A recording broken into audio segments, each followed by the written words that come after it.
Welcome to the latest edition of the Stephen A. Smith Show, coming at you as I love to do every weekday over the airwaves of ESPN Radio and ESPN News. 250 plus markets across the United States of America. Check your AM, FM dial nearest you, plus ESPN Radio and Sirius XM Channel 80, plus ESPN Radio simulcast over the live national television airwaves of ESPN News. Number to call up as always is 888-SAY-ESPN. That's 888-729-3776. The Stephen A. Smith Show is being brought to you by Wendy's, proud sponsor of the 2019 John R. Wooden Player of the Year. Time for Straight Talk, brought to you by Straight Talk Wireless, best phones, best networks, no contracts. We know what time it is.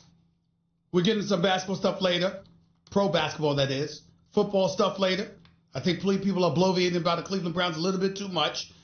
I don't know what the hell is wrong with my New York Yankees. The hell you lose to arguably the worst team in baseball, 2 out of 3. What's up with that? Michael Kay, afternoon drive time host, plus calling Yankee games for the Yes Networks. He'll be on with us live at the top of hour number 2 of the Stephen A. Smith Show right here on ESPN Radio and ESPN News. We'll talk to him about all things baseball, by the way, because he knows all things baseball. We'll talk to him about that, but before I get into any of that, we know where we have to lead. The Duke Blue Devils are going home. The Duke Blue Devils will not advance to the Final Four in Minneapolis next week, courtesy of a 68-67 loss to Michigan State. Tom Izzo's Michigan State Spartans. The Duke Blue Devils are going home. They will not advance to the Final Four. And before I get into Duke, I want to give love to this cat, Cassius Winston. Excuse me. This kid, Cassius Winston, 20 points, 9 of 23 shooting. Wasn't that impressive in that regard. But his decision-making, excuse me, this is what happens when you eat a burger before you come to work. Cassius Winston, 1 turnover in 40 minutes. 1. Magic Johnson, I got to give him credit. Because even though he's the president of the basketball operations for the Los Angeles Lakers, who now are clearly not having the most stellar season in the world, he is the former Michigan State Spartan. He is the one that got them to a national championship back in 1980. He is in 1979, 1980. He is somebody that showed up, still supports the program tremendously, and showed up and was at the regional final yesterday afternoon. This is the individual, Magic Johnson, we're talking about here, that met with this team Saturday during practice. He talked to them about not turning the ball over. He talked to them about pushing the pace. He talked to them about making sure you get your share of rebounds, which they did, particularly in the first half. This is what Michigan State was doing, crashing the offensive boards, which is why they ended up with 11 for the game. This is the same Michigan State squad that played lights. I got a big-time 3 near the end from Kenny Goins to seal the deal. Xavier Tillman finished with 19 points and 8 of 12 shooting, but the real job he did was in trying to defend Zion Williamson. Michigan State, at the end of the day, shot 45% in the second half, shot 50% from three-point range in the second half after shooting just 18% in the first half. Only got to the free throw line 3 times and made 2 of them. Duke Blue Devils were an entirely different story. Shot 50% from the field in the second half, but only 4 of 11 from three-point range in the half and 7 of 21 for the game. They missed 4 of their 9 free throws. In the last waning minutes, R.J. Barrett and Zion Williamson shot like 52% from the free throw line. Now, we can throw out those numbers, and I'm just throwing out there to just make sure the analytic folks are pleased. Or those who are watching aesthetically, you just want to know those stats, that's fine. Let me break this down for you in Stephen A. parlance. Let me break this down for you in a way that, as my man Joe Madison on Urban View Radio said, let me give it to you where the goats can get it. Let me try that. Let me tell you something right now. Zion Williamson is a man. He's a man. Finished with 24 and 14. Played 37 of the 40 minutes. I don't give a damn about the 5 turnovers. That happens. Zion Williamson, when he had the ball in his hands for the most part in the second half, was absolutely positively unstoppable. He was a man amongst boys. Tillman tried. He really, really did. But what are you supposed to do with a dude that's 6'7", 280 pounds, with a 45-plus inch vertical leap? Zion Williamson is something special. And if he never, and if this, before this NCAA tournament, if you doubted whether or not he was the #1 overall draft pick, there is no doubts any longer. It is what it is. It's a wrap. He's that special. He's that special. I got to say this. Nobody else on Duke is. I'm going to say it right now. Nobody else on Duke is. And oh, by the way, yesterday, Coach K wasn't that special. We love Coach K now. The best in the business. Hall of Famer. Elite in his profession. No doubt. Yesterday was not a shining moment for him. It was not a shining moment for him. Tom Izzo reminded you why he's one of the great coaches in the game. It's the reason that Michigan State is going to its 10th Final Four. Tom Izzo can coach. Tom Izzo can coach. You look at this kid Langford, he ain't there. Nick Ward ain't himself. Even though he's back, not the same dude he was before he got injured early in the season. But somehow, some way, with Cassius Winston, with Aaron Henry, with Matt McQuaid, which, by the way, that was a beautiful move on him. He sat up there like Jordan, like, what do you want me to do? I mean, twisting his body in midair. That brother got up, and nice play on his part. Tillman and Goins. Look, you got to give credit where credit is due. You got 5 guys that showed up. Nick Ward only played 13 minutes. It wasn't about him. You look at these boys and the way they played. Winston played 40 minutes. Henry, the same guy that Tom Izzo yelled at. The same guy that caused national headlines because, my God, Tom Izzo raised his voice and looked fiery in the face of one of his players. And, oh, I wouldn't coach like that. Oh, please. He played the boy 38 minutes. He didn't bench him. He demanded of him and then put him in the game and let him play. McQuaid played 38 minutes. Tillman played 29. Goins played 38 minutes. Izzo only went 7 deep. And one dude and Gabe Brown had 3 minutes and Nick Ward had 13. So he really went with 5 when you really think about it. Even though Duke out-rebounded them 42-31 overall, Michigan State set the tone, crashing the boards in the first half. And even though you couldn't stop Zion Williamson, what did you do? You did everything you could to get the ball out of his hands. R.J. Barrett hit 1 big 3, missed another, had a chance to tie the game with free throws, blew that opportunity. Missed the front end and then made the back one by mistake. And the reason I sit up there and I say this, and somebody's got to say it, because damn it, these are college kids and we try to be nice, but let's just call it what it is, please. I'm going to tell you why I look at Coach K and I look at this loss. Ladies and gentlemen,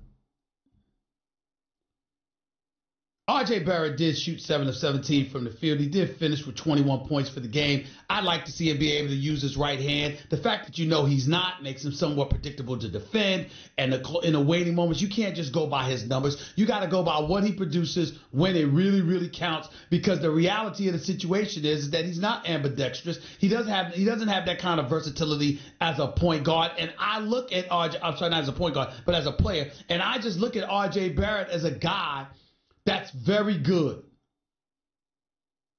But I don't look at him as great as of yet. Not saying he won't be, but not yet. Where I really lose it, where I really lose my disappointment, it's not with Trey Jones because he can't shoot. He only finished with 4 points. He didn't show up, 2 of 5 from the field. He was no threat after showing up in the Sweet 16 and playing lights out against Virginia Tech, suddenly he went back to form and couldn't buy a basket. Barely attempted any. But that's fine because he's primarily there for his defensive prowess. The person that's such a big, big disappointment to me, and has been a big disappointment all year long, is Cam Reddish.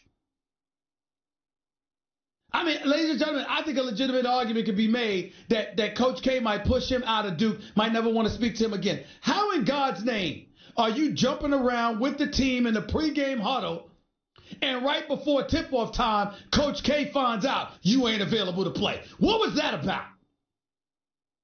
Here's the Sweet 16. You're there for a national title. You are Cam Reddish. How in God's name are you not ready to go in the Sweet 16? I got a problem with that. I really, really got a problem with that. I don't understand it. I need an explanation because it doesn't make sense to me. How in the hell are you not ready? If you are Cam Reddish, where the hell were you? What happened? I demand to know an answer. I don't give a damn that it's college and that it's kids that we're talking about here. What the hell happened? That's what I want to know. How in God's name was Cam Reddish not ready to go against Virginia Tech? Evidently something went awry because he didn't start yesterday against Michigan State. He did not start. Why wasn't he starting? What happened? I want details. I want information. I want to know. I want to know the answer. You're 6'5", 6'6". You're supposed to have a sweet stroke, even though the damn thing looks good, but that hardly doesn't go in consistently enough. You're athletic. You can defend. You've hit big shots to win games. We've seen Cam Reddish do this before. What the hell is going on? I'm looking at this and I'm saying, what? 2 for 8 in 37 minutes? 2 for 8, 2 field goals? What happened to the big three? Zion Williamson had no help. Cam Reddish didn't show up. Somebody's got to say it. The man didn't show up. And these guys actually talk about getting drafted, and he's going to be a high pick. Listen, he's a big-time prospect.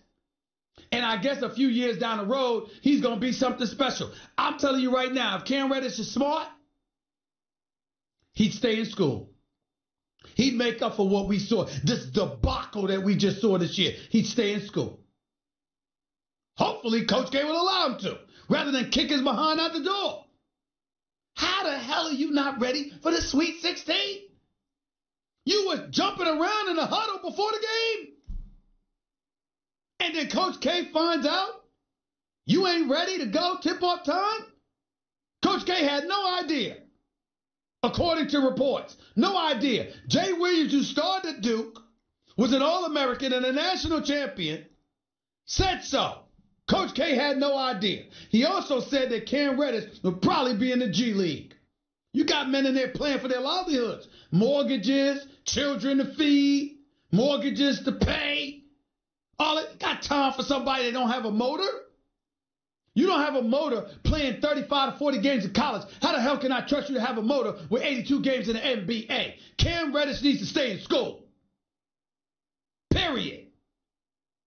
I cannot believe that he wasn't ready to go. And I felt so bad for Zion Williamson because, ladies and gentlemen, be clear, he's playing all by himself. Damn near all by himself. Deloria actually played a good game, hit all 5 of his baskets, helped down low. R.J. Barrett did have 21 points, hit 7 of 17 shots, but when crunch time really, really mattered, he wasn't that dude. Okay, I guess you could say he wasn't playing alone. But I'm just saying, when I think about the expectations of Duke, and I look at how Zion Williamson played and what a man he has proven to be. I mean, ladies and gentlemen, the hops, consistent. The effort, consistent. His prowess on the defensive side of the ball, consistent. He even hit a couple of threes. That was consistent. Get to the hole, finishing in the paint like a man. That was fit. I mean, all the things that he's been showing us all year long, it didn't dissipate. It didn't dwindle. It didn't diminish one iota in the postseason. Won the MVP for the ACC tournament. Was balling for Duke throughout this tournament. Zion Williamson is something special to behold. There is no debate. He is the #1 overall pick. Where would you prefer him to go? That's the question. Do you want him with the Knicks? Do you want him with LeBron and the Lakers? Where did you want him to go? That's the only thing to talk about. There is no debate. Zion Williamson is that special. He's that special. R.J. Barrett, he's a nice player. I just want to see him use his right hand more. But he's a nice player. He'll be a top 5 pick. He's a nice player. Cam Reddish, that boy better not come out the Duke. I mean, Cam Reddish was such a disappointment this year. You're strictly hiring him. If you draft him, you're grabbing him for potential. I'm talking about in terms of his level of productivity. It's such a disappointment. It really, really is. It's hard to put into words. 888-SAY-ESPN. That's 888-729-3776. I'm going to tell you something else, too. Even though Duke's not, my pick was North Carolina. I mean, I walked into the weekend, I was in the top 1% of the brackets. And now I'm off the planet, my God. I thought Duke was going to the Final Four. I thought Gonzaga was going to the Final Four. I didn't want Virginia to go to the Final Four. And I damn sure didn't pick Auburn because they were in North Carolina's region, and I thought North Carolina was going. What a disappointment. North Carolina just got their butts waxed. They got beat up. Auburn just took it to them. Now, I would tell you this.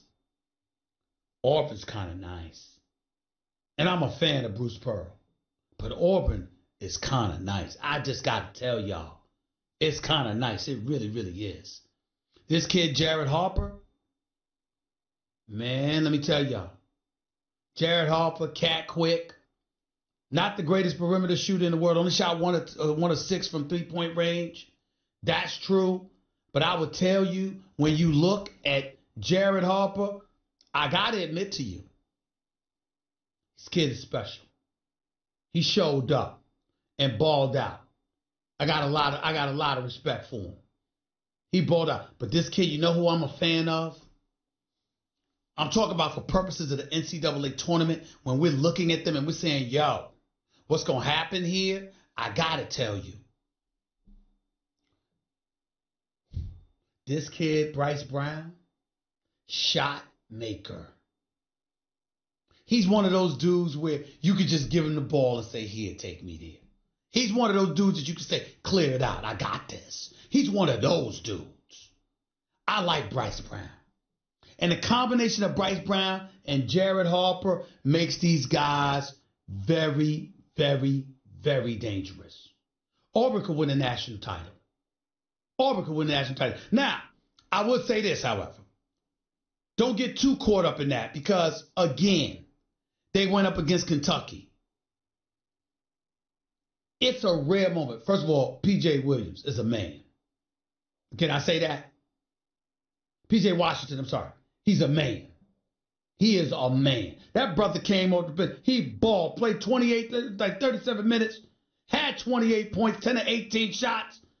I mean, 28 and 13. That's what he finished with. P.J. Washington is a man. That brother was special. I was disappointed in Reed Travis. I really was. He couldn't stop anybody when it really, really counted.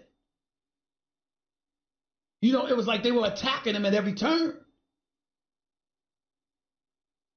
And I'll tell you what I'm also interested in. Listen, Keldon Johnson, decent game, 14 points. I expected more from him. I really did. But you know who I was really disappointed with? John Calipari. And I'm going to tell you why. Had nothing to do with the game itself. Because not like the man didn't know what he was doing as a coach. It's that the personnel you had couldn't get it done. They couldn't make shots. You didn't have pure, unadulterated shooters out there. I can't believe I saw a Kentucky squad with such a suspect backcourt. I really couldn't believe it. And then I got to thinking, back in the day. Like John Wall was an All-American out of the, Washington Wizards, played at Kentucky. John Wall was a stud at Kentucky, but didn't really have that jump shot. And it cost them in the NCAA tournament, Final Four, if I remember correctly. Derrick Rose was sensational at Memphis, and he was something special to behold. No question about that. But wasn't really a shooter. Plus, fatigue is why Kansas beat Memphis for that national championship, because they were spent come overtime after Mario Chalmers hit that three to send the game into overtime. That was spectacular. Here's the thing.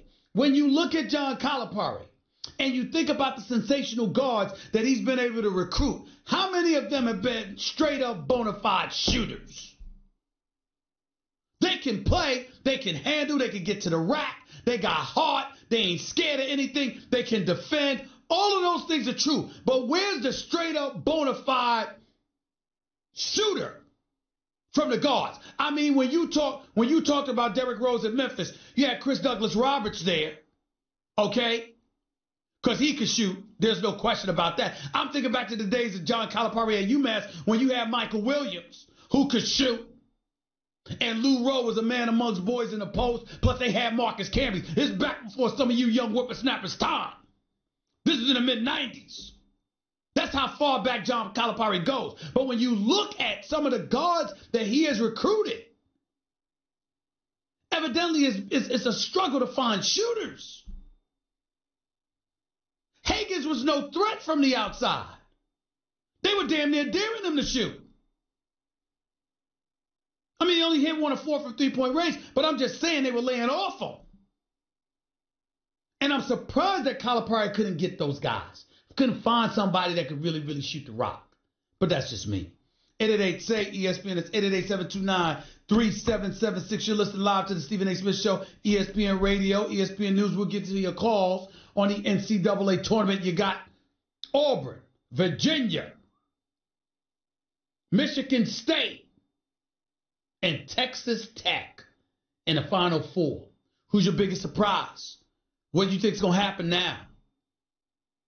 And what do you think about that Zion Williamson and Duke? My God, he is something special. All that and more coming up. We'll get into a little baseball and NFL talk and NBA talk as the show progresses today. So stick around. Don't touch that dial.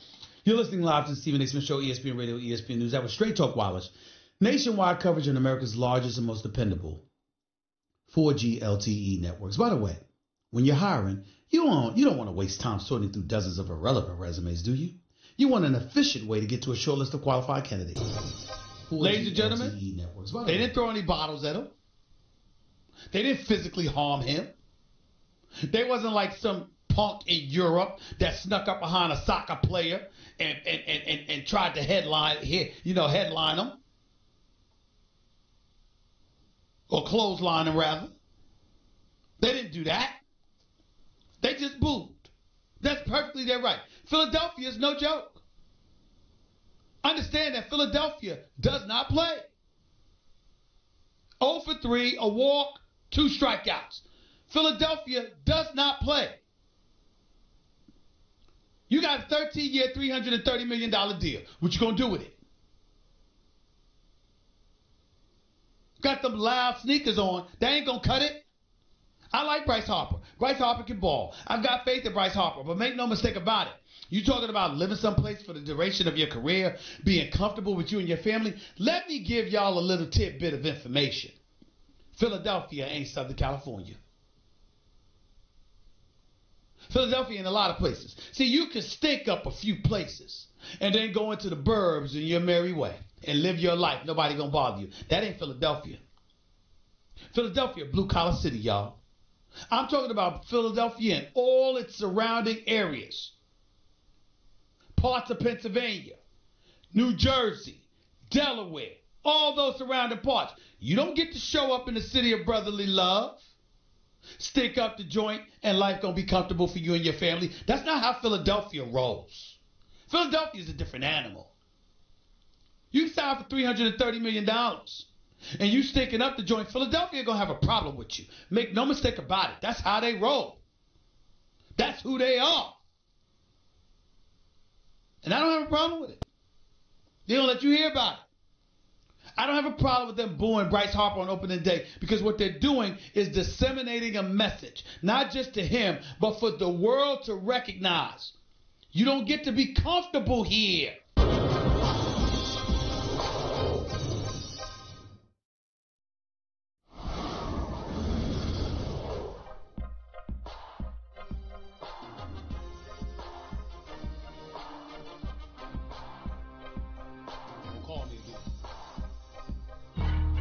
The Stephen A. Smith Show on ESPN Radio is presented by Progressive Insurance. Guests on the Stephen A. Smith Show appear via the Shell Pennzoil Performance Line, and you can always get in touch with the show through the 1-800-Flowers Twitter feed.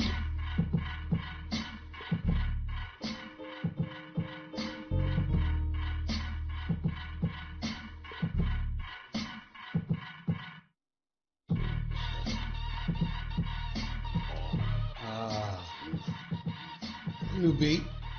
I kind of like that. Welcome back to Stephen A. Smith Show, ESPN Radio, ESPN News. ESPN Radio is presented by Progressive Insurance, making it easy to bundle your home and your car insurance. Make sure you listen. ESPN Radio, Progressive Insurance, today. 888-SAY-ESPN, it's 888-729-3776. You are listening live to the Stephen A. Smith Show, ESPN Radio, ESPN News. Let's get right to it. Let's go to Micah. You're live with Stephen A. What's up, Micah? How are you? I'm all right. Hey, go Stephen, ahead. how are you? I hope you had a good weekend. I did. I respect you as an NBA and basketball analyst, but you can agree with me, hopefully, that Duke, the entire postseason, with the exception of North Dakota, didn't come with that intensity, didn't come with that drive to win. I think you're wrong. I don't think that was their issue. I think what happened is that they were the Goliath, and everyone was trying to knock them off. It's one thing for them to be Duke and Krzyzewski. It's another thing entirely when everybody's gunning for you because you're practically all we've talked about all year long because everybody's been raving about the greatness of Zion Williamson. They were such a huge target that other people brought their A games going up against Duke, and I think that was a factor. Yeah, like with Taco Falls with UCF, and then also this is what Tom Izzo was preaching when he was, all up in arms with Henry two rounds ago. And imagine if Langford was healthy. We would not know what happened, how bad the score would have been. When it's overtime or even bigger, score. Well, listen, I think what happens is that ultimately, listen, in basketball, particularly in individual sport, like that can be from time to time. I think what you find is a situation where you have some individuals. I mean, we find out what you're made of because when you step on the court with somebody, that matters. I remember I was just being interviewed for a 30 for 30 documentary on Felipe Lopez. And I was reminded as to how Felipe Lopez was the phenom. When he was coming out of New York City High School. And then he went up against Allen Iverson because Allen Iverson showed up to the Garden, the first meeting against Felipe Lopez, and everybody couldn't wait to see it. And Allen Iverson dropped 39. Or to a lesser degree, De'Aaron Fox last year, a couple of years ago in the NCAA tournament, he drops 39 on Lonzo Ball. Why? Because everybody was talking about Lonzo Ball. Sometimes that hype brings out the best in the opposition too. And we find out what people are made of. That's the kind of stuff that we're talking about here. And I think that was what you saw yesterday to some degree. Thanks for the call. Mike, you're live with Stephen A. What's up? Hey, Stephen, this is Mike out of Winston-Salem, North Carolina. Yes, I'm sir. an old Boston Celtic fan since I was a kid. And Bill Russell's my hero. But I got a question for you. I want to know who you think would be comparable to Zion Williamson when they came out of college or left high school and went to the NBA. The only individual that comes to my mind is Moses Malone. And I was just wondering your thoughts on the bad comparison. Bad comparison because Moses Malone was a man in the paint that was 5 feet and in. That's what Moses Malone brought to you. He was a rebounding demon. He was unstoppable in the post. He was a man amongst boys in that regard. That is true. But Zion Williamson, his ability to step away from the basket, to hit three-pointers, to put the ball on the floor in the open court, to pass the basketball the way that he passes the basketball. I think the only person comparable to him is LeBron. coming out of high school. Right. Coming out of high school, because LeBron could do all of those things. And LeBron was a physical freak of nature because LeBron was about 250 pounds. Well, I'm just going to tell you, and like I said, I'm 64, and Zion Williamson is potentially the best I've ever seen to come out, to be that young going to the NBA. Well, we'll find out, because on the NBA level, listen, you think about it this way. Michael Jordan is the best to have ever played basketball. He averaged 30 on several occasions and finished his career averaging 30 a game. LeBron James is a career 27-point per game scorer. So Zion can do some things, but that's what, the numbers are not going to be greater than those. It's not like he's going to average over 30 a game religiously for his career. And even if he did, okay, that would be in line with other people. What he can bring to the table is the fact that at 280 pounds in a manner in which he can punish you while doing what he does. That's where he stands out above the crowd. LeBron James and to Zion to more of a degree, because he doesn't mind playing with his back to basket and going inside at you, whereas LeBron is more of a perimeter player. What they can do to you physically is what really, really stands out above the crowd. They're so imposing physically, and the contact that they create and the way they're able to punish you while you're trying to punish them is what makes them stand out above the crowd. It's not what the numbers, it's not just the numbers that they can produce. It's how they can hurt you physically while doing it. Right. Well, Right? I know Moses could punish you too. Yeah, but that was in a low post. Now, you ain't never in your career see Moses Malone dribble the ball 94 feet. That never happened. Come on now. All right. Take care, man. Thank you so much. Let's go to RJ. You're live with Stephen A. What's up? Yeah, how's it going? I'm all right. Go ahead, man. So, I'm watching the game yesterday, and I see Zion get the ball a few times, or at least they tried to get it into the post to him. I don't think a lot of people are talking about how Xavier Tillman was able to deflect a couple passes down to Zion. He was. And I was wondering how you think that might translate to bigger players on the next level. I mentioned it earlier. Tillman played good defense on them, considering the circumstances. On the NBA level, listen, I think it's a matter of Zion acclimating himself. Are people going to be tougher competition for him? Sure, but that's in terms of him, in his post game. But let's keep in mind, it don't matter what we say. You don't teach 280 pounds. Yep. 280 pounds. Now, I don't care who you are. You don't want to deal with that. There's a lot of cats in the NBA. They're men. They're strong. You don't want to deal with 280 pounds, bro. You don't want to deal with that. And if you put a post move with 280 pounds as well, that's going to be something serious. Well, that's what I'm talking about. I'm saying the fact that he's in full. Look at what Zion does. First of all, his second jump is extraordinary because he gets off his feet really, really quickly. But the biggest thing about him is that he's a master at leaning into you and making you feel those broad shoulders and forearms of his when he goes up for a shot. You got to look at Taco Fall. This guy's 7'6", and Zion went right at him. Couldn't dunk on him, but he went right at him and created that contact because he elevates so high. And you combine that with his strength and his girth and mass. That's going to be a problem because most dudes in the NBA ain't like that. And remember, he's about 18, 19 years old, bro. He hasn't really filled out yet. There's still some growing for him to do. Yeah, so he's only going to get stronger. And that's what people are ignoring. And it ain't just upper body. You see those tree trunks and legs he got on him? Somebody better watch out. Appreciate the call. Michael, you're live with Stephen A. What's up? Hey, good afternoon, Stephen A. I was just going to talk to you about the Duke Blue Devils in the NCAA tournament. The way ESPN and all the national media, if Coach K, which I've been a big Duke fan since the 1970s, even before Coach K came, if they didn't win at all, everybody's going to say it was a failure. I truly believe that, give Coach Izzo and his teams a round of applause. But my only question is in that, I don't know if it was something Coach K didn't call or anything there. Man, that's got 5 national championships, 3 gold medals, how do you have this Superman Zion, the last 3 possessions, go down there and not even look to pass the ball? Stop right there. Stop right there. One time Zion gave the ball up. He did have the ball. And he gave it to R.J. Barrett, and R.J. Barrett missed a 3. Another time he gave it up, and R.J. Barrett got to the free throw line and missed one and made one by accident. So that's not true. That's number one. Number two, yes, I will call this season a failure. If it were most other teams, no. But Duke, yes. You're the Duke Blue Devils. You have the great Mike Krzyzewski as your coach, and you have a recruiting class that rendered even the great John Calipari damn near irrelevant when it came to recruiting, because you got a bunch of one-and-done guys.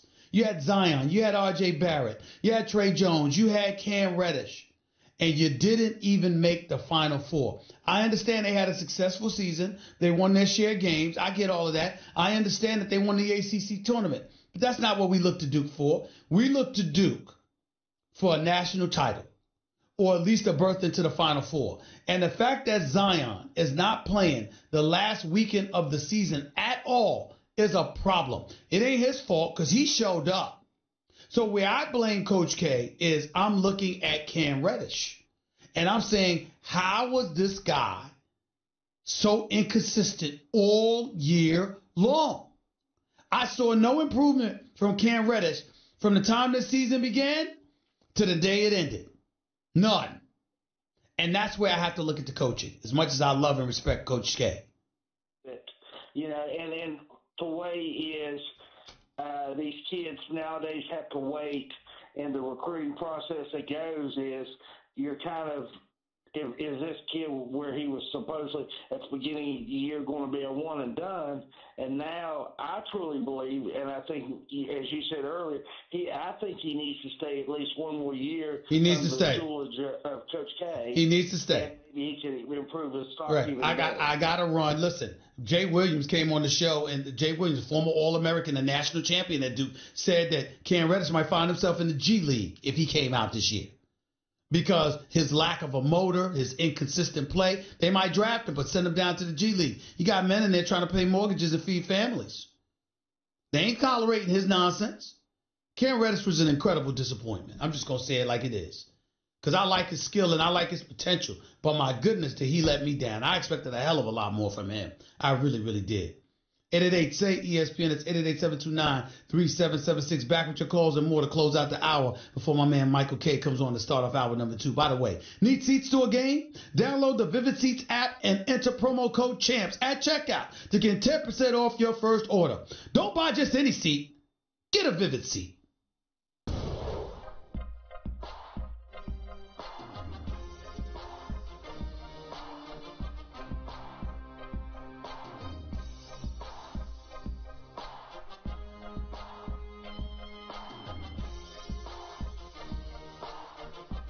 And streaming live.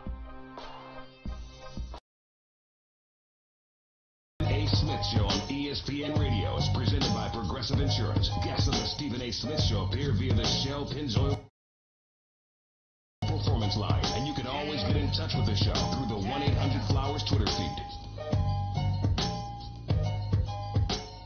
Welcome back to Stephen A. Smith Show, ESPN Radio, ESPN News, coming to you live from above the Heineken River Deck at Pier 17. Also, get triple action protection for optimal engine performance with Shell V-Power Nitro plus premium gasoline. Blue, you're live with Stephen A. Talk to me. Hey, what up, Stephen A? What up, Stephen A? Real quick, man. I'm a little bit disappointed with my boy Cam. I thought he could have been more of a beast this year, actually, because, you know, with the motor that Zion has, half the motor that RJ has, I thought, you know, Cam would have came through and been more of a contributor to Duke going to the championship. I agree. I don't disagree with that. You're absolutely right. You know, being that third wheel, listen, we rave about Kevin Love and Chris Bosh for a reason. Because even though they weren't the primary or the number 2 option on those LeBron James teams in Cleveland or Miami, respectively, or in Bosh's case, LeBron with D. Wade, the fact is they did their jobs as that third wheel. They showed up, they averaged what they need to average at a good percentage, and they made big plays when it counted. Cam Reddish disappeared. Disappeared. Magic show. Yeah, disappeared. Appreciate the call, man. Thank you so much. 888-SAY-ESPN. It's 888-729-3776. I'm going to get back to some NBA action, some NFL talk as well with all of this noise about the Cleveland Browns. But I'm also going to talk a little baseball. I got Michael K coming on next. The Yankees actually lost a damn series to the Baltimore Orioles. You got to be kidding me. I need an explanation.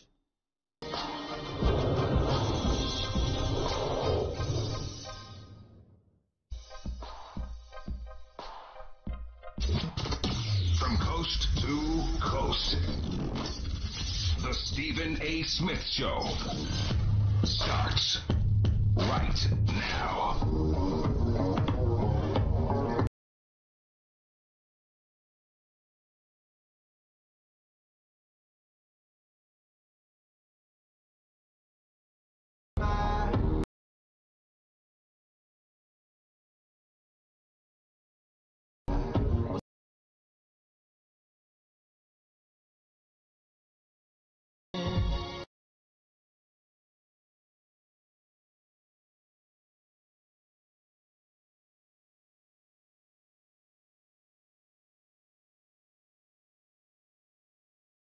Two of the Stephen A. Smith Show, here with you over the national airwaves of ESPN Radio, 250 plus markets across the United States of America, plus ESPN Radio on Sirius XM, Channel 80, plus ESPN Radio simulcast over the live national television airwaves of ESPN News. Number to call up as always is 888-SAY-ESPN. That's 888-729-3776. The Stephen A. Smith Show is being brought to you by Credit Karma. Get your truly free credit scores and free credit monitoring from Credit Karma today. That's Credit Karma, K-A-R-M-A. Get knowing. On the line with us right now, as promised, to start off hour number 2, is a baseball analyst extraordinaire. He does his own afternoon drive show right here on 98.7 FM, ESPN radio station in New York City. Plus, he calls Yankee games for the Yes Networks. He is the great one himself, my buddy, the one and only Michael K. is on the line with yours truly. What's up, Michael? How are you, man? Good, Stephen. How you doing? I'm not good, Michael, and I'm about to be alarmed that I'm very, very surprised that you're good. I don't want to overreact, damn it, but I mean losing the season, the opening series, rather, to the Baltimore Orioles? The Baltimore Orioles. I did not expect that from the New York Yankees, Michael K. No reason to be alarmed. There's 162 games. I know, but still, I don't like it. What happened this week? What happened this week with the Yankees against the Orioles?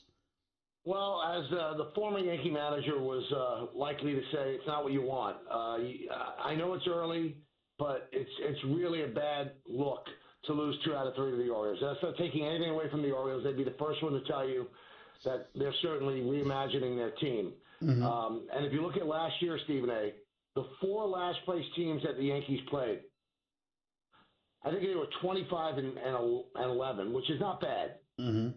But the Red Sox were 30-4. And again, I'm rounding that off, and there was a 9-game difference. Mm-hmm. So just like that, the Red Sox beat the Yankees by 8 games. You've got to destroy these teams, and you play them. And the Yankees are playing the Tigers tonight, the first game of a 3-game set. So what happened? I think what happened is that when they fall behind, they start to think too big, and they're trying to hit home runs.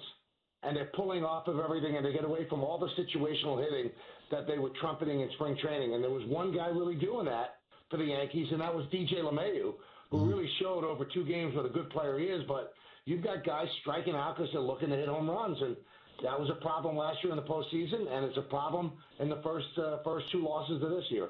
I remember seeing something about Aaron Judge calling out his teammates. Exactly what did he say? Because clearly they didn't respond because they went out and lost the next game. But what did he say to them, and what problem did Aaron Judge have with his Yankee teammates?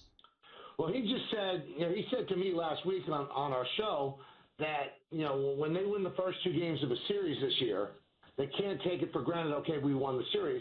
They've got to try really, really hard to sweep, put the foot on the neck. And after the first loss on Saturday, I was shocked when he said our backs are against the wall. We have to win the next game. You don't want to lose a series to the Orioles. So he said it, and, he got a big hit yesterday, but he also struck out 3 times. So, he did his part in getting the 2-run single. But for the most part, the Yankees, as an offense, stalled. They left 14 runners on base. They didn't hit with runners in scoring position over the 2 losses. And I think it's going to change. Again, it looks weird because the Orioles are such a bad team, and that's the first series of the year, and you don't want to overreact. But when the star player on the team said your backs are against the wall, and then the team doesn't win a game, it's not a good look. We're talking to Michael Kay right here with Stephen A. ESPN Radio, ESPN News. Before I jump off the Yankees for a quick second, I wanted to read something that I read on MLB.com this morning. And I wrote the quote down, Michael Kay, and I wanted to know your reaction to it as somebody who calls Yankees games and has done so exceptionally for the last several years. Here's what it said on MLB. It said, this describing the Yankees, the age of the cute, plucky, lovable young Yankees is over. When Aaron Judge was leading the upstart Yankees kids into the AL Championship Series 2 years ago, even the most veteran Yankee haters couldn't deny the team's charm. But now, as the Yankees come to the end of a decade in which they haven't reached the World Series once, the first time in 100 years that has happened, everyone is on notice. Your response to that, is that right on point? Is that about accurate? Well, I don't know if they're not cute and plucky anymore, but I will tell you this. In 2017, it was all new. You know, they weren't expected to do anything. I mean, the time of arrival for this team when they started to reboot it was 2019, which is now. So what they did in 2017, that was all gravy. People expected things out of them last year, and they won 100 games, but they lost in 4 games to the Red Sox. This year, I agree. There's no trophies for participation. They have to win a World Series. They're built to win a World Series. There are very few holes on the team. So, I don't think that people are going to give them a break if they fall short. Talking to Michael Kay right here with Stephen A. ESPN Radio, ESPN News. By the way, Yankees placed Giancarlo Stanton on the 10-day injured list with a left bicep strain today before their series opener against the Detroit Tigers. And speaking about the Detroit Tigers, we've got Miguel Cabrera, and everybody's going over because he went 0 for 6 on Sunday. He's clearly started off. He's only had 2 singles in a 3-game stretch. Doesn't look to be himself right now. The Yankees are set to go up against the Tigers. What are your expectations for the Detroit Tigers this year, first of all? Well, Pacoda, which does the projections for what they think the teams are going to do, Stephen, okay, they have the Orioles and the Tigers as winning the fewest games in the major league. So not much is expected of them. Zimmerman pitched well his first time out, and he had not pitched well last year, so that gives them a little bit of a boost over what was expected. But this is a young team. They're reimagining themselves as well. And when you look at the Yankee schedule, Stephen, the first 9 games, 6 against the Orioles, 3 against the Tigers, that's where you're supposed to get fat. But they got a lot of injuries right now, the Yanks. So Paul O'Neill said this on the broadcast yesterday. The Orioles don't yet know that they're bad. They haven't been convinced of it. So they're still young. They're new to the major leagues, a lot of them. You don't even know their names. I'm sure the Tigers feel the same way. Nobody's told them that they're terrible.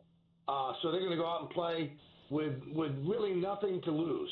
The Yankees have something to lose every time they step on the field. So although the schedule on paper looks easy, nothing's easy in baseball because literally the 1962 Mets could win a one game out of 4 or 1 game out of 3 against the 1998 Yankees. That's just the way this sport is. You can't out-physical somebody. Like in basketball, if you have the best players, usually going to win. In football, if you have the best players, you could out-physical the other team.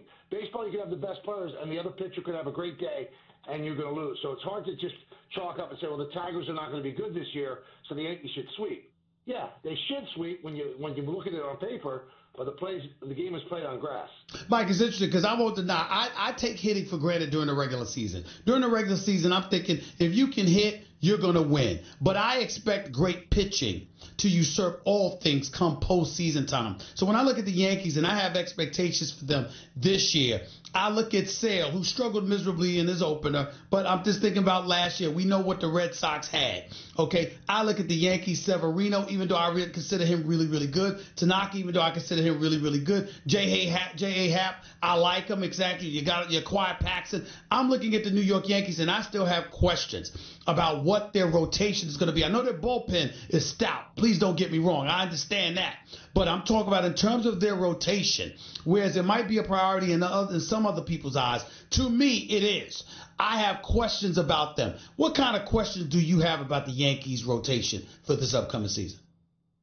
Well, I mean, you worry about the health of Severino. That's a huge blow. I disagree with you slightly. I think Severino is a legitimate ace the way he pitched in the first half. That's how good he is. But he's got to return to that, and he's not going to pitch until May. That's a big blow. What does CeCe have left?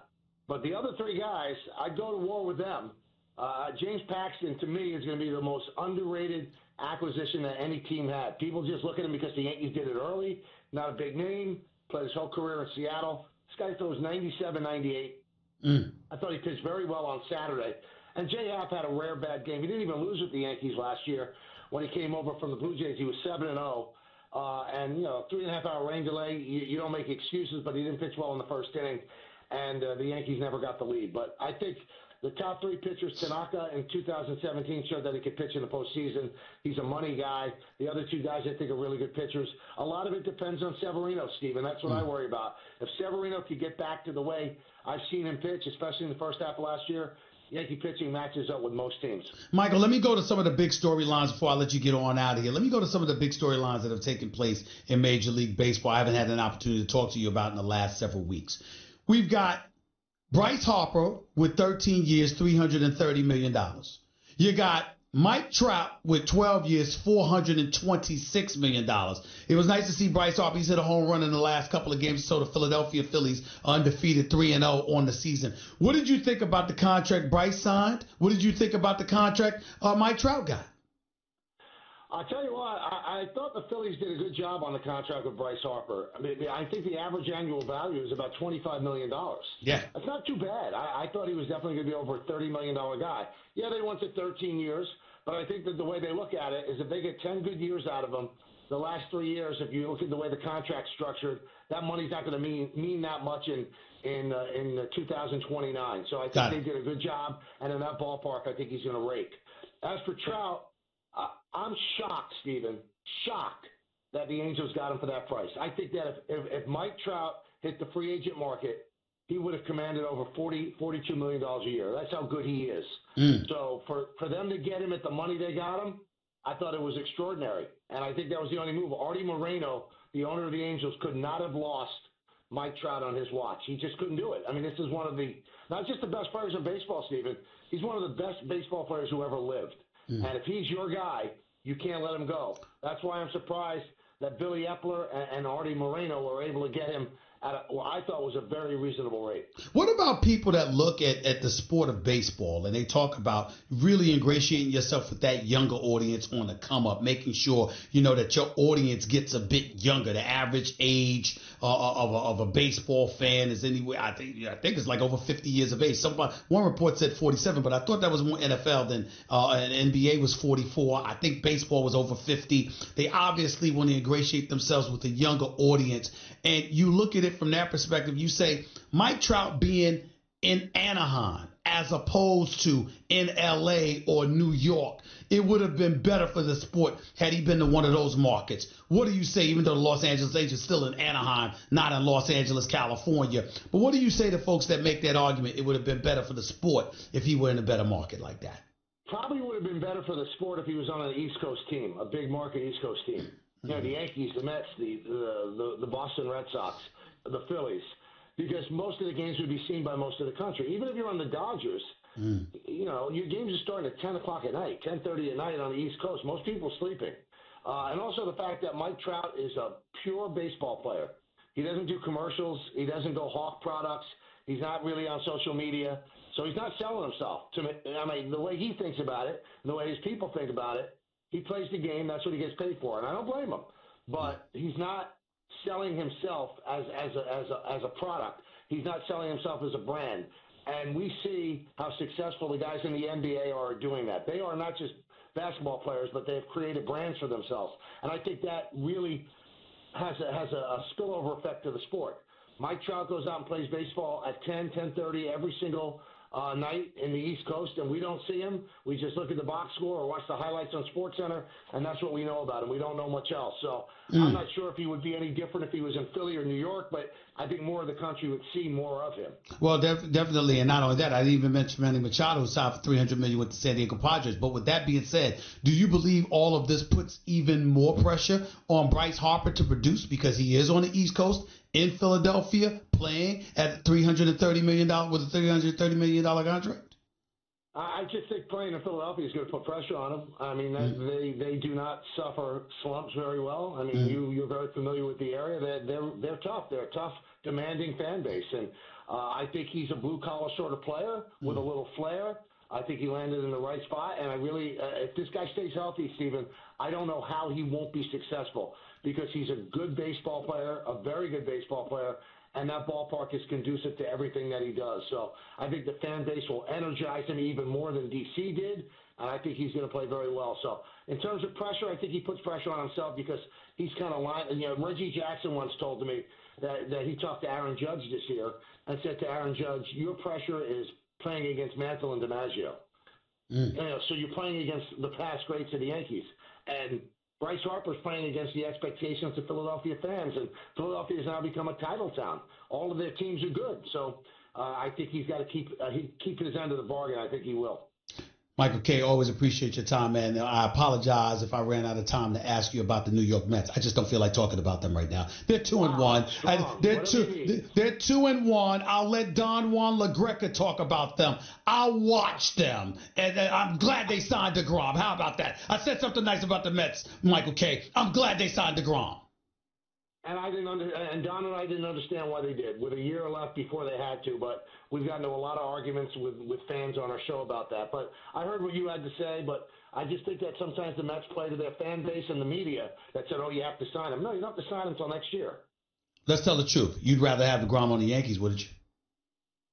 I think DeGrom's one of the best pitchers in baseball. So how about that? I'd want him on my team. Sure. How about that? He's a stud.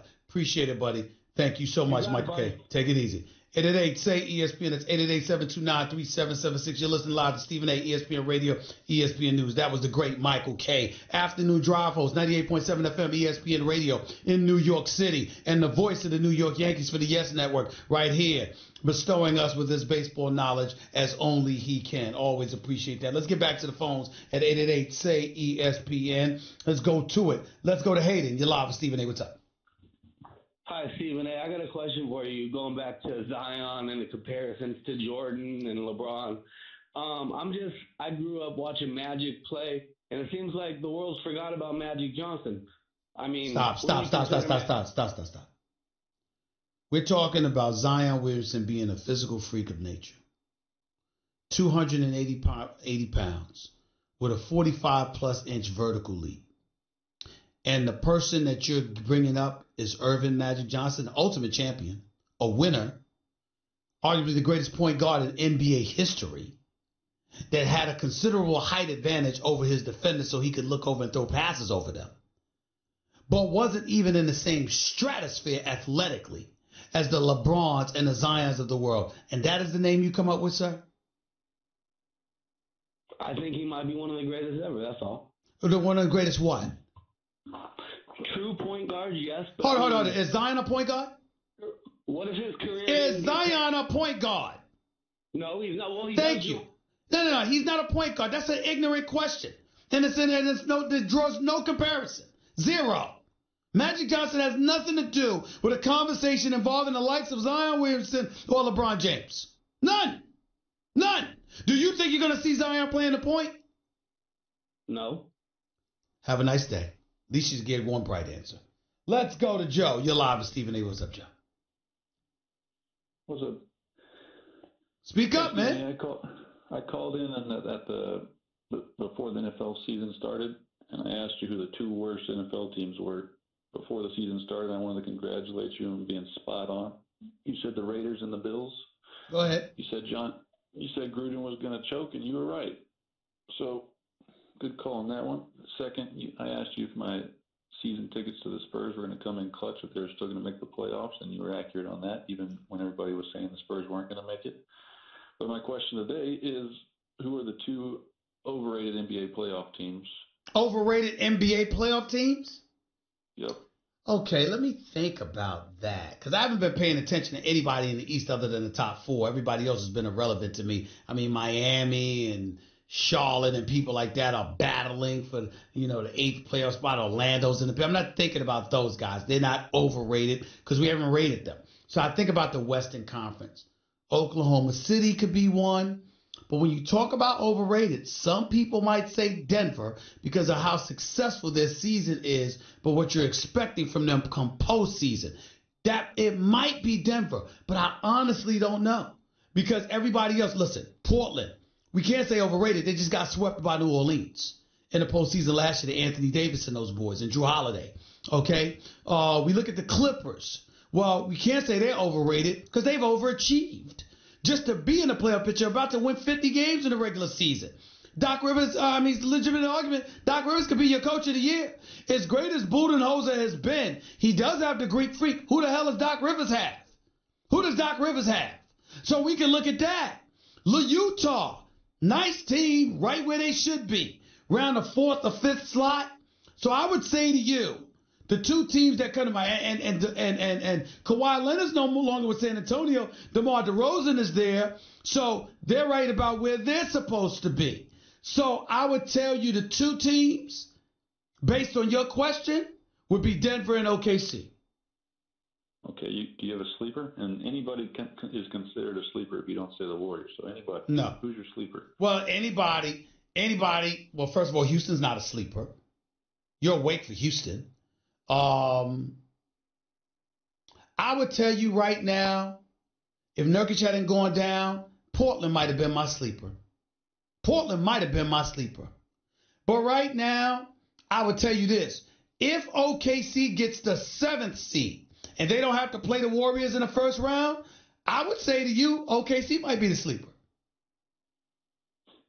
I was hoping you might say the Celtics. No, they're not a sleeper to me. I picked the Celtics to come out of the East. You asked the word sleeper. Sleeper is somebody that'll surprise you, that'll come out of nowhere. No, Boston's supposed to be there. They're not a sleeper. So I wouldn't classify them as that. But that's just me. 888-SAY-ESPN. That's 888-729-3776. Appreciate the call. You're listening live to Stephen A. ESPN Radio and ESPN News. By the way, ESPN Radio is presented by Progressive Insurance. Progressive's Home Quote Explorer gives you multiple quote options so you can pick what's right for you. See for yourself at Progressive.com. It is. Ladies and gentlemen, they didn't throw any bottles at him. They didn't physically harm him. They wasn't like some punk in Europe that snuck up behind a soccer player and tried to headline him. Or clothesline him, rather. They didn't do that. They just booed. That's perfect.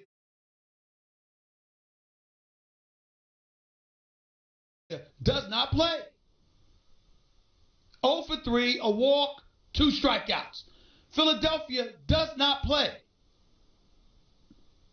You got a 13-year, $330 million deal. What you going to do with it? Got them loud sneakers on. They ain't going to cut it. I like Bryce Harper. Bryce Harper can ball. I've got faith in Bryce Harper, but make no mistake about it. You talking about living someplace for the duration of your career, being comfortable with you and your family? Let me give y'all a little tidbit of information. Philadelphia ain't Southern California. Philadelphia in a lot of places. See, you can stink up a few places and then go into the burbs in your merry way and live your life. Nobody gonna bother you. That ain't Philadelphia. Philadelphia, blue-collar city, y'all. I'm talking about Philadelphia and all its surrounding areas. Parts of Pennsylvania, New Jersey, Delaware, all those surrounding parts. You don't get to show up in the city of brotherly love, stick up the joint, and life gonna be comfortable for you and your family. That's not how Philadelphia rolls. Philadelphia is a different animal. You sign for $330 million, and you sticking up the joint. Philadelphia gonna have a problem with you. Make no mistake about it. That's how they roll. That's who they are. And I don't have a problem with it. They don't let you hear about it. I don't have a problem with them booing Bryce Harper on opening day because what they're doing is disseminating a message, not just to him, but for the world to recognize. You don't get to be comfortable here.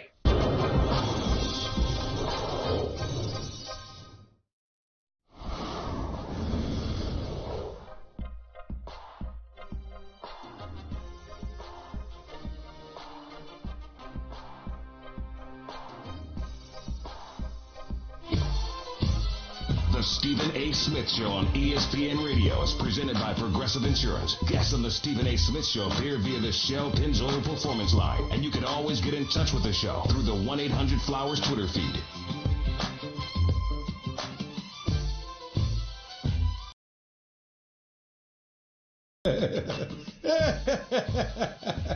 Oh my goodness. Wait till I tell y'all this. This is funny. By the way, the Stephen A. Smith Show is being brought to you by Credit Karma. Get your truly free credit scores and free credit monitoring from Credit Karma today. That's Credit Karma, Karma. Get knowing. Ladies and gentlemen, there's some guy, and I want to make sure I mention him because he calls the radio show all the time.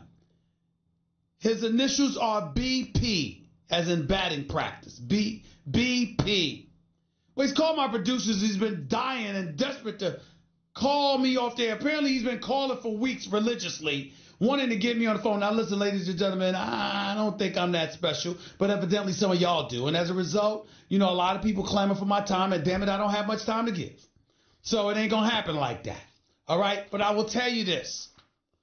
I almost regret not meeting the guy so I could laugh in his face. BP, wherever you are, I'm going to tell America what you're proposing.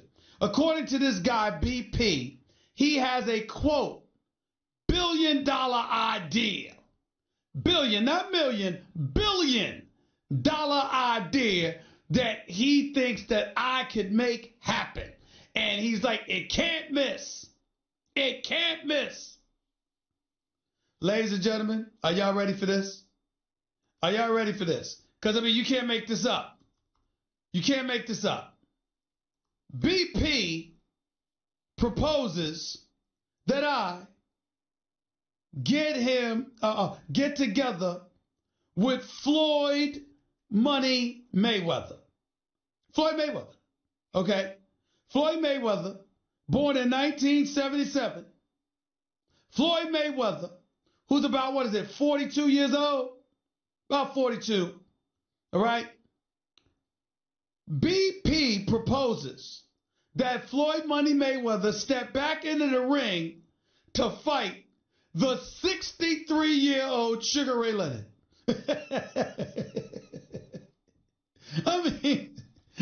I'm sorry to talk about some listeners sometimes, but it's very, very few. Most of y'all are highly intelligent, good people, whatever. But you got some people that are either idiots or something's just not right. There's something that's not there. There's just something that is not there. Floyd Money Mayweather would be $1 billion idea if he got into the ring and fought Sugar Ray Leonard. That might be one of the most ignorant ideas I've ever heard in my life. My biggest thing is this, John. Why the hell he calling me? How come he ain't call Max Kellerman?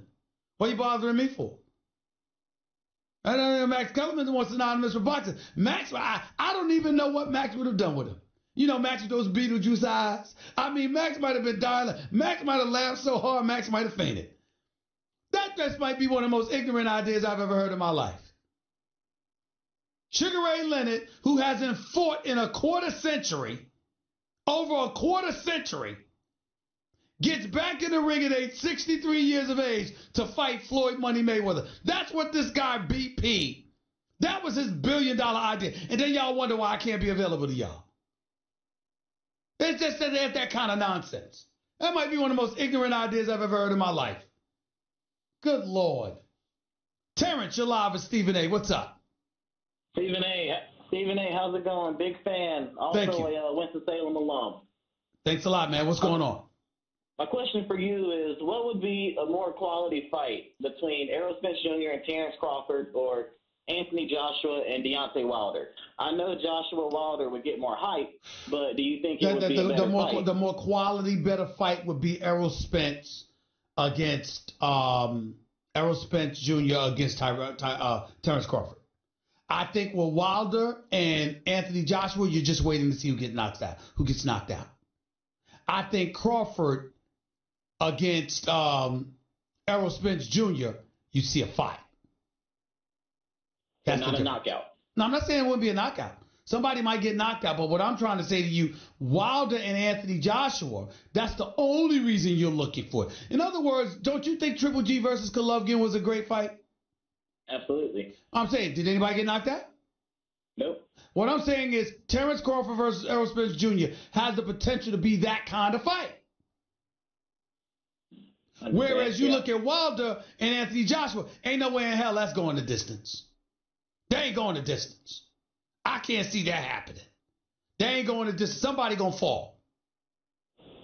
That's what I would tell you about that.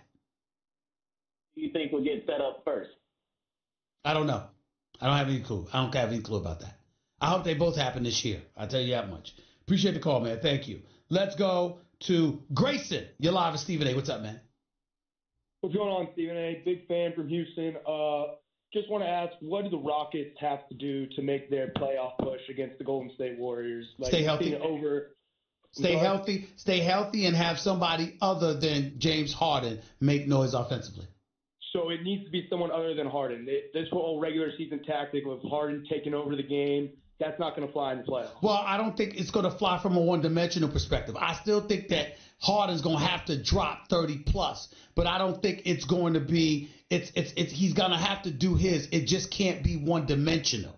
It has to be something where we're able to look at it and say, hey, wait a minute here. James Harden has to have help. A one-man army cannot beat the Golden State Warriors. It's not going to happen. Other guys got to step up.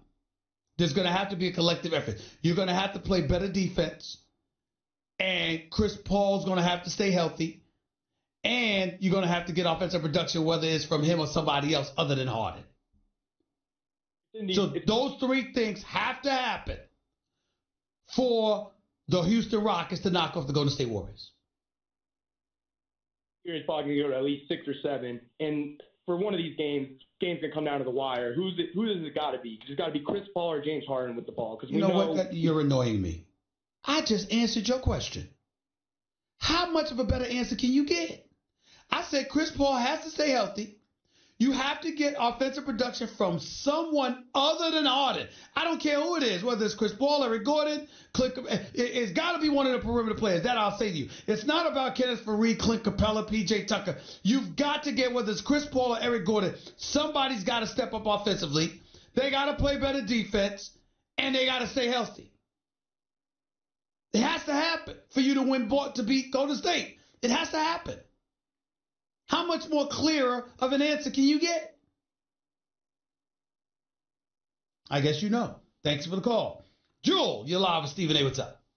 Hey, Stephen A. Smith. This is Jewel Kids from Bloomfield Hills, Michigan. I just want to say... Okay, I didn't need all your first name, last name, and where you're from. That's all right, but go ahead. Hey, go Spark. I think Cassius Winston, that's our leader, bro. I think he's going to take us all the way. That's our guy. Well, you know what? I think that's not a bad choice. That would be my selection. This kid Harper at Auburn ain't no joke, though, now. Let's not forget him. Can I say one thing, Go ahead. Steven? Go ahead. I agree with you 100%. I've been watching that kid, but keep your eye on Cassius Winston for the rest of this series. I don't have to keep my eyes on him. He's arrived. Hold on. He's arrived. Cassius Winston, we don't have to keep our eyes on him. He's arrived. That brother can play, and he's a leader. Cassius Winston's special. One turnover in 40 minutes, that's special. So let's understand. We already understand where he's at. We're talking about who's going to go up against him. That's what we're paying attention to, because he's the one to knock off now. Because you look at the other cats, and oh, by the way, my condolences to Carson Edwards for Purdue. What a performance. What a performance. He was sensational, but ultimately couldn't close. Bad pass down the left sideline when they had a last shot opportunity versus Virginia. Damn shame it even went to overtime, considering the ball was tapped out and the big boy that tapped it out ended up drilling a shot at the buzzer to send it into overtime. But what a game. And what a game at the NCAA tournament. It's really, really special. You look at the NCAA tournament, every game's coming down to the wire. It's special. Go ahead. Hey, go green, go white. And I think you're right about BP. He's out of his mind. I don't know who this guy is, but he's crazy. He's lost his way. He's lost his way. No question about it. Great fan, Stephen A. Smith, great show. Thank you very much. Appreciate the call. 888-SAY-ESPN. Let's go to Malcolm. You're live with Stephen A. What's up, Malcolm? What's up, Stephen A.? You're live on the air, brother. Go ahead and speak. Hey, you know what? I heard you talking about Money May and Sugar Ray fighting. I don't know who dude is, and I don't know what he's talking about. But my nephew, he was talking, my sister's son, he was talking crazy. I said, nephew, I'll take you to the backyard, man. Come on. We put the gloves on. My nephew was 17. I'm 49. We go in the backyard. I'm just going to box the nephew up. I'm not going to hurt him. I'm just going to let him know, I'm your uncle. I could not touch that little dude. I could not. He had hands, he had legs, he had quickness. So what's your point? So my point is, why is this cat thinking that Money May and Sugar Ray could get in the ring together? Because clearly there are some people in this world who need to be drug tested immediately. There are some people in this world that got issues. The only thing I could do was wrap him up and hold him down and just put a little bit of weight on him and be like, nephew, I'm still your uncle. I could not touch that man. He could have been wearing 16-ounce gloves. I've been wearing 8-ounce gloves. I still would not have been able to touch him. Yeah. I mean, listen, man. Listen, there's something to be said about being younger. You know, listen, when they talk about elders, right? You know what they attribute most to elders? Wisdom. Never energy. Never speed, agility, quickness. They say wisdom. Because physically, you just ain't what you used to be. House going. I got you. I appreciate the call, man. Thank you so much. I appreciate that call, but all that ain't necessary on my radio show. Got to get your own podcast or something to do that. All right? Not here. Appreciate the call. 888-SAY-ESPN. It's 888-729-3776. Back with your calls to close out the show in a minute. It's Stephen A.